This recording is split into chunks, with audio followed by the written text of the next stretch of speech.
João capítulo 6. Este capítulo apresenta-nos o Senhor, descido dos céus, humilhado e entregue à morte. Não como Filho de Deus, um com o Pai, fonte de vida, mas como aquele que, sendo eterno e ao mesmo tempo profeta e rei, tomará o caráter de vítima e o de sacerdote no céu. Pão da vida na sua encarnação. Morto, ele será o verdadeiro alimento do crente e, de novo elevado ao céu, o objeto vivo da sua fé. Mas o Senhor só refere este último ponto. A doutrina deste capítulo está, sobretudo, contida no que acabamos de dizer. Não é o poder divino que vivifica, mas o Filho do Homem vindo em carne, objeto da fé e único meio da vida.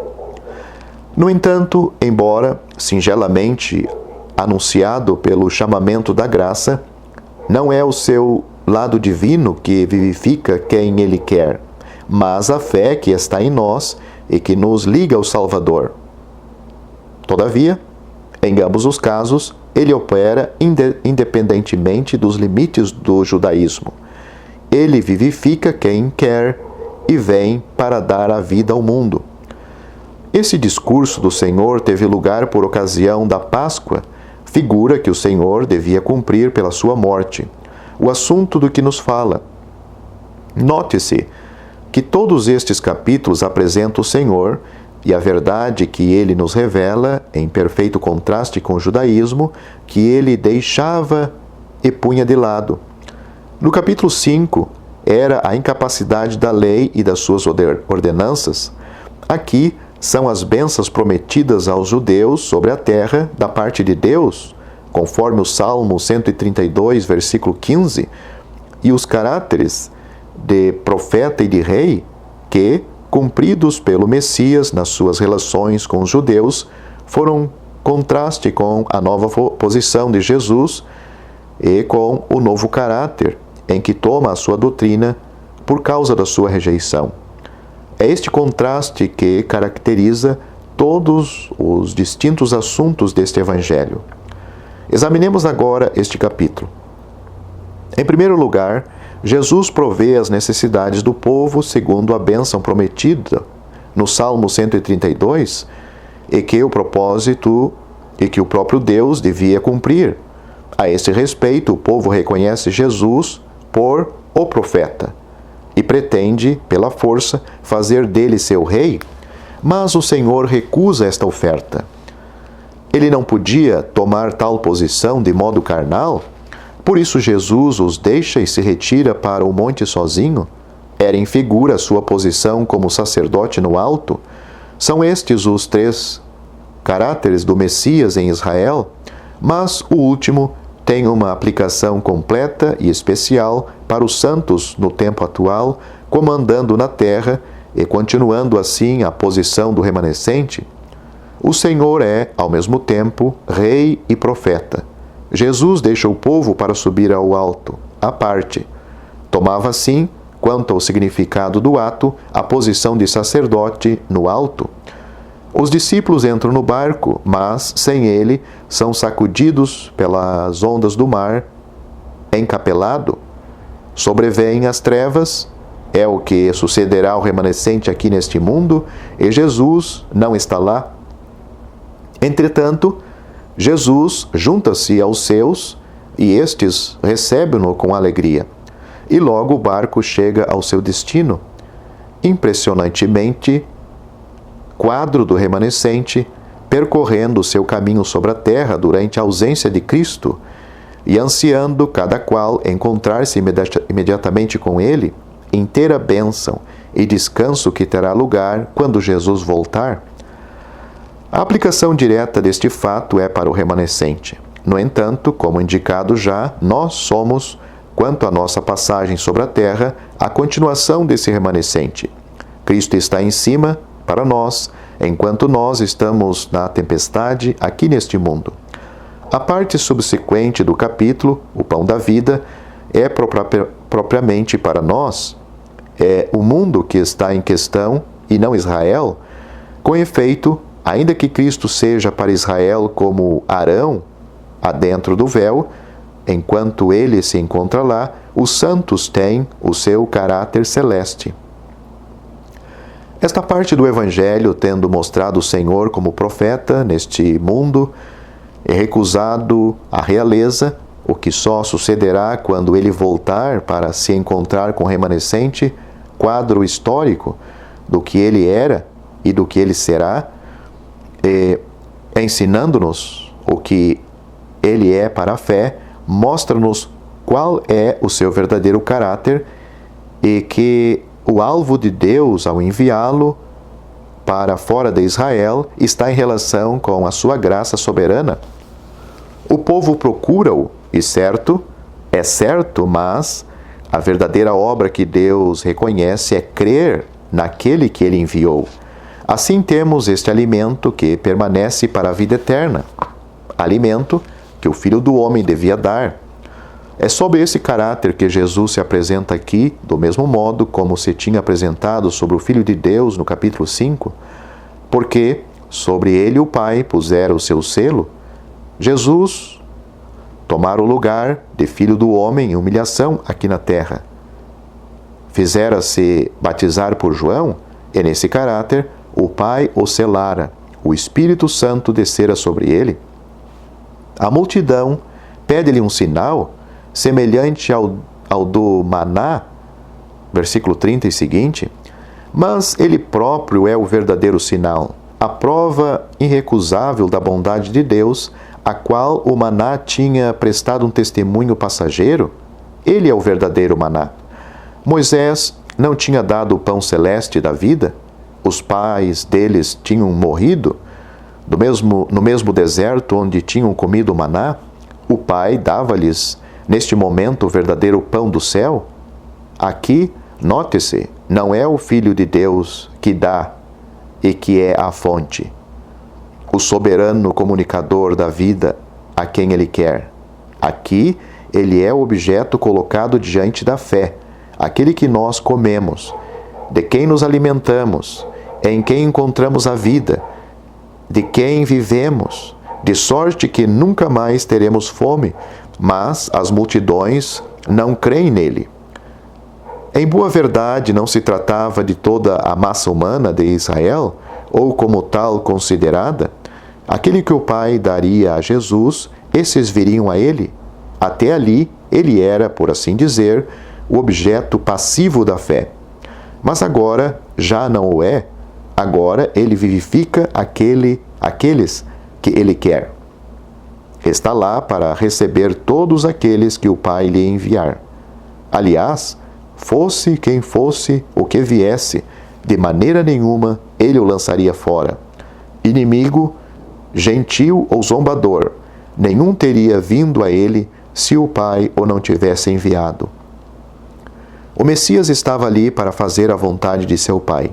Fosse quem fosse que o Pai lhe enviasse, Jesus o recebia para a salvação eterna. Comparar o capítulo 5, verso 21. A vontade do Pai tinha estes dois caráteres. Primeiro, de todos aqueles que o Pai lhe desse, Jesus não perderia nenhum. Que preciosa segurança! O Senhor salva sempre e eternamente todos aqueles que o Pai lhe dá. Segundo, todos aqueles que viessem ao Filho e nele crescem, teriam a vida eterna. Esta declaração é o Evangelho para toda a humanidade, assim como a outra é a que, infalivelmente, assegura a salvação de todo crente. Mas isto não é tudo. Não se tratava do cumprimento na terra das promessas feitas aos judeus, mas sim de ser ressuscitado de entre os mortos, de ter uma parte na vida eterna no último dia, em ressurreição, isto é, no último dia do século da lei em que eles se encontravam. Jesus não coroava a dispensação da lei. Ele devia trazer uma nova dispensação e com ela a ressurreição. Os judeus murmuraram por ele se dizer descido do céu. Em João, os judeus são sempre distinguidos do resto da multidão. São os habitantes de Jerusalém e da Judéia. Talvez facilitasse mais a compreensão deste evangelho se se dissesse, em lugar de judeu, os da Judéia, pois é este o seu verdadeiro significado. O Senhor responde, declarando que a dificuldade que eles têm acerca da sua descida do céu se compreendia facilmente. Ninguém pode vir a mim se o Pai que me enviou o não trouxer. Era a graça que produzia este efeito. Ser ou não judeu, nenhuma diferença fazia. Tratava-se não do cumprimento das promessas pelo Messias, mas da vida eterna, de ser por ele ressuscitado dentre os mortos, de trazer a vida de um mundo distante e diferente, do qual gozavam já pela fé a graça do Pai, tendo levado a alma a encontrar esta vida em Jesus. Aliás, os profetas tinham já anunciado: serão todos ensinados por Deus, conforme Isaías, capítulo 54, versículo 13. Portanto, todo aquele que, da parte do Pai, tinha ouvido e aprendido, esse vinha a Jesus. Não que alguém tivesse visto ao Pai, exceto aquele que vinha de Deus. Ele, Jesus, tinha visto o Pai, e todo aquele que cresce nele estava já de posse da vida eterna, porque Jesus era o pão descido do céu, a fim de que quem comesse desse pão não perecesse eternamente. Versículos 43 a 48. Ora, isto não era somente pela encarnação, mas pela morte daquele que tinha descido do céu. Ele daria a sua vida. O seu sangue seria tirado daquele corpo que ele tinha tomado. Comer-se-ia a sua carne, beber-se-ia o seu sangue. A morte seria a vida do crente, porque a vida natural é agora o pecado. Com efeito, é num Salvador morto que nós vemos o pecado tirado. Pecado que ele levou sobre si por amor de nós. E a morte, para nós, é a morte à natureza pecadora, na qual o mal e a nossa separação de Deus encontram alojamento. Aquele que não conheceu o pecado, Deus o fez pecado por nós, para que nele fôssemos feitos justiça de Deus. 2 Coríntios capítulo 5, versículo 21. Pela morte que o pecado tinha introduzido, estamos livres do pecado que se ligava à vida que nele encontrava o seu fim. Não que Cristo tivesse cometido o pecado na sua pessoa, mas ele tomou sobre si o pecado. Ele foi feito pecado sobre a cruz por nós, e aquele que está morto é justificado do pecado. Portanto, eu alimento-me da morte de Cristo. A sua morte é minha. Ela tornou-se vida. Separa-me do pecado, da morte, da vida na qual eu estava separado de Deus. O pecado e a morte ali encontraram o seu fim. Ligaram-se à minha vida, mas Cristo em graça os tomou sobre si e deu a sua carne pela vida do mundo. E eu agora estou livre do pecado e alimento-me da graça infinita daquele que realizou essa obra. A expiação é perfeita e eu vivo, estando felizmente morto para tudo o que me separava de Deus. É da morte, enquanto cumprida nele, que eu me alimento, ali entrando pela fé. Cristo teve de viver como homem a fim de morrer, e ele deu a sua vida por mim. A sua morte é eficaz, o seu amor é infinito e a expiação total, absoluta, perfeita. O que estava entre mim e Deus, separando-nos, já não existe, porque Cristo morreu por mim e tudo isso passou com a sua vida neste mundo, tal como Jesus a tinha, antes da expiação na cruz. A morte não podia detê-lo. Para realizar esta obra, ele devia ter um poder de vida divina que a morte não podia atingir. Mas não é esta verdade que constitui o objeto do ensino deste capítulo, embora tudo aí esteja implícito. Falando às multidões, o Senhor, reprovando-lhes a incredulidade, apresenta-se vindo em carne como sendo ele próprio o objeto da fé deles neste momento. Isto nós vemos nos versículos 32 a 35.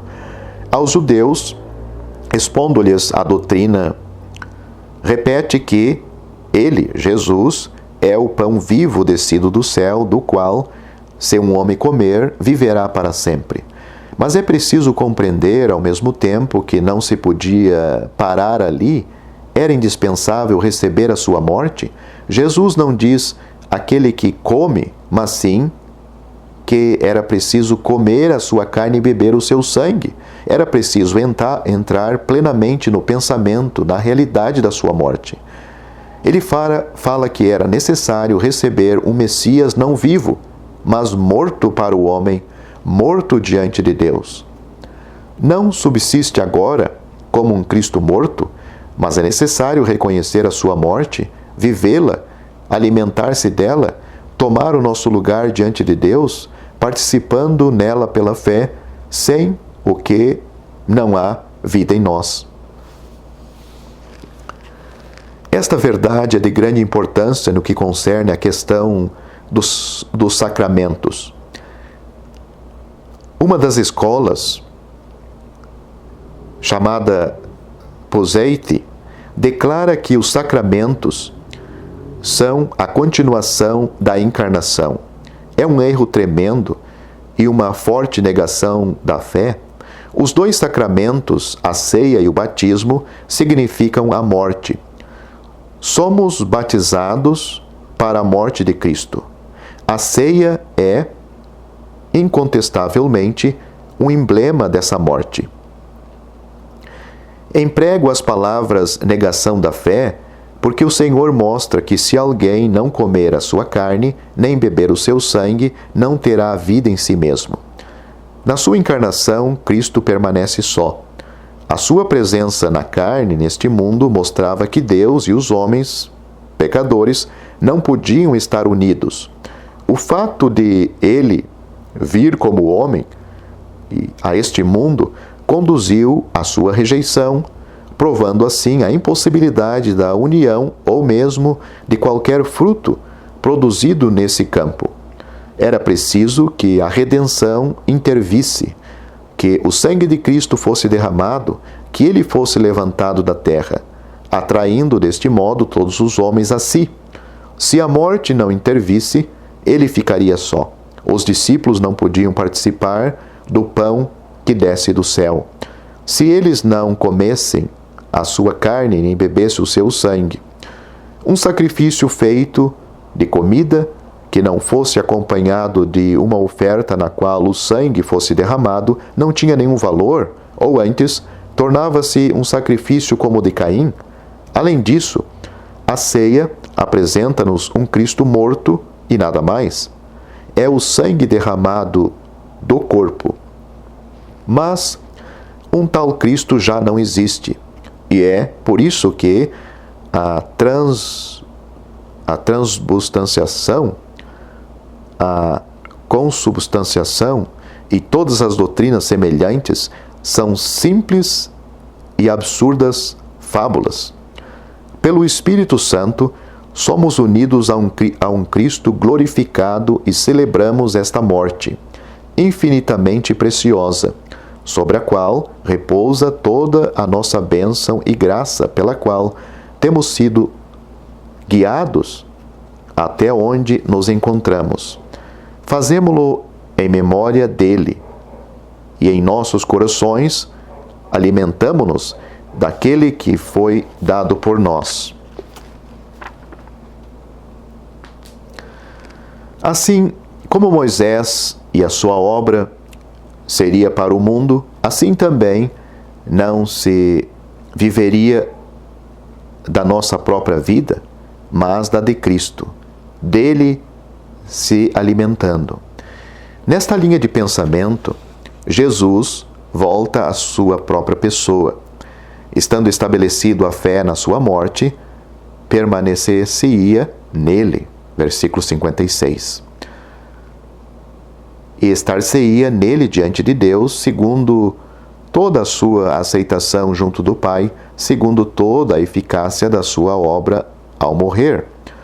Cristo permaneceria no crente, segundo o poder e a graça desta vida, na qual ele tinha alcançado a vitória sobre a morte e na qual ele vivia agora, tendo-a alcançado. Como o Pai o tinha enviado, e não por uma vida independente, que não tivesse o Pai por seu objeto ou por sua origem, e ele vivia, assim também viveria quem dele se alimentasse. Seria bom notar que nesta passagem, nos versículos 51 e 53, a palavra comer é um aoristo no grego. Todo aquele que tem feito assim é o sentido. Nos versículos 54, 56 e 57, comer está no presente. É uma ação presente, contínua. É um presente contínuo. Então devemos levar em consideração a diferença entre estes versículos. Em resposta àqueles que se escandalizaram por causa desta verdade fundamental, o Senhor refere-se à sua ascensão. Ele tinha descido do céu, esta era a sua doutrina, e ele para lá voltaria. A carne material para nada aproveitava. É o Espírito que vivifica, o Espírito Santo, realizado na alma a poderosa verdade do que era Cristo e do que era a sua morte. Ora, Jesus, voltando ao que tinha dito, que para alguém vir a ele, assim realmente revelado, era preciso alguém ser-lhe concedido pelo Pai, versículo 65. Há, portanto, uma fé, talvez ignorada, mas que é real pela graça. Tal era a fé dos discípulos. Eles sabiam que Jesus tinha, e ele só, as palavras da vida eterna. Não somente que ele era o Messias. Isso criam eles com efeito, mas a sua palavra tinha se apossado dos corações deles, com o poder da vida divina, que ela revelava e que ela comunicava pela graça. Assim os discípulos reconheciam Jesus não apenas como Filho de Deus, mas também segundo o poder da vida divina. Ele era o Filho do Deus vivo. No entanto, havia um entre eles que era diabo. É assim que Jesus, descido do céu, entrega a morte. Elevado aonde ele estava antes, é a doutrina do capítulo que acabamos de estudar. Descido, entrega a morte, ele é o alimento da fé durante a sua ausência em cima, porque é da sua morte que nos alimentamos para permanecermos espiritualmente nele e para que ele permaneça em nós.